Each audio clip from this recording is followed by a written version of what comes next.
Hi everyone, welcome to netting lead. UGTRB exam series பார்த்துட்ருக்கோம். அதில் today வந்து second poetry ரிவிஷனுக்கான portion and previous year question அதிலிருந்து என்ன கேட்டிருக்காங்க அப்படிங்கிறத பார்ப்போம். நம்ம last test poetry revision test 1 வந்து நிறைய பேர் வந்து எழுதியிருந்தீங்க.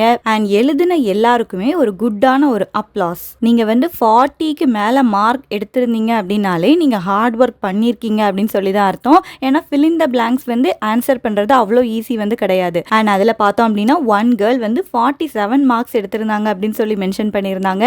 அவங்களுக்கு ஒரு கிரேட்டான ஒரு கங்க்ராச்சுலேஷன்ஸ். நல்ல ஹார்ட் ஒர்க் பண்ணி படித்தா மட்டும்தான் அவ்வளோ மார்க் வந்து எடுக்க முடியும். உங்களோட ஹார்ட் ஒர்க்கை வந்து கொடுத்துக்கிட்டே இருங்க.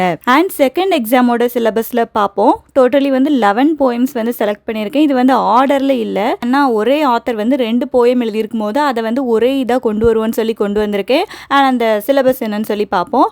Robert Browning's My Last Duchess, G.M. Hopkins, God's Grandeur, Emily Dickinson's I Felt a Funeral in My Brain, H.W. Longfellow's Nature, Sylvia Plath's Medusa, and Sylvia Plath's Lady Lazarus, Carl Sandburg's Happiness, R.W. Emerson's Brahma, Sri Aurobindo Ghosh, The Tiger and the Deer, Sarojini Naidu's Love and Death, Kamala Das An Introduction, and Kamala Das The Old Playhouse. Totally 11 poems வந்து கொடுத்துருக்கேன். இது எல்லாத்தையுமே தரவாக வந்து படிச்சுக்கோங்க.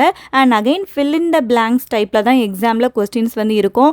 இதில் வந்து 11 poems இருக்கிறதுனால டோட்டலி வந்து 55 கொஸ்டின்ஸ் வந்து இருக்கும். And all the best for the exam. And நீங்கள் நிறைய மார்க் எடுக்கிறீங்க அப்படின்னா எனக்கு கண்டிப்பாகவே கமெண்ட்டில் வந்து சொல்லுங்கள். குறைவான மார்க் எடுத்தாலுமே கூட சொல்லுங்கள். அது வந்து எனக்கு ஒரு மோட்டிவேஷனாக இருக்கும். ஓகே, நம்ம போடுறது வந்து ஏதோ யூஸ்ஃபுல்லாக கொஞ்சம் பேருக்கு இருக்குன்னு சொல்லி ஒரு மோட்டிவேஷனாக இருக்கும். ஸோ மார்க்ஸ் என்ன அப்படிங்கிறத நீங்கள் வந்து மென்ஷன் பண்ணுங்க. அண்ட் இந்த சிலபஸ்ல இருந்து லாஸ்ட் இயர் யூஜிடிஆர்பி கொஸ்டின் பேப்பரில் என்ன கொஸ்டின்லாம் கேட்டிருக்காங்க அப்படின்னு சொல்லி நான் வந்து மென்ஷன் பண்ணுறேன். அதோட ஆன்சர் தெரிஞ்சு அப்படின்னா அதை வந்து கமெண்ட்ல வந்து சொல்லுங்க. எத்தனை மார்க் எடுத்திருக்கீங்க அப்படிங்கிறதையும் மென்ஷன் வந்து பண்ணுங்க.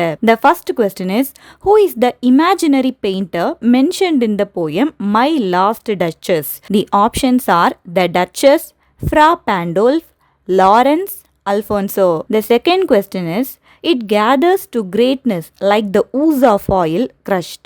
The author is referring to the oil which is crushed off dash hazelnuts, ginger, almond, olives. The third question is, where was the poem God's Grandeur written? The options are Westminster, Canterbury, Saint Beuno, London. The fourth question is, God's Grandeur is a dash.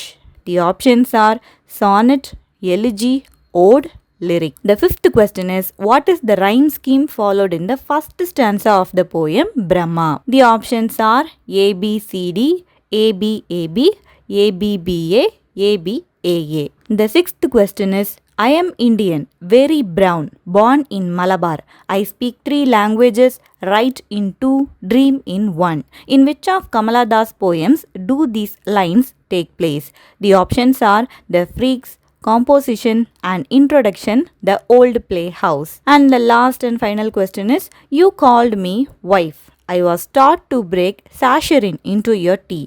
From which of Kamala Das poem are these lines taken from? The options are My Grandmother's House, The Old Playhouse, A Hot Noon in Malabar, and Summer in Calcutta.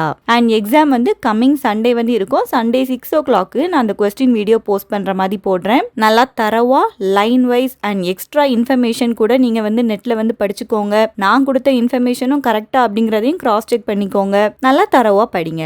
And that's it for this lecture. We will meet in the next lecture. Till then, happy learning.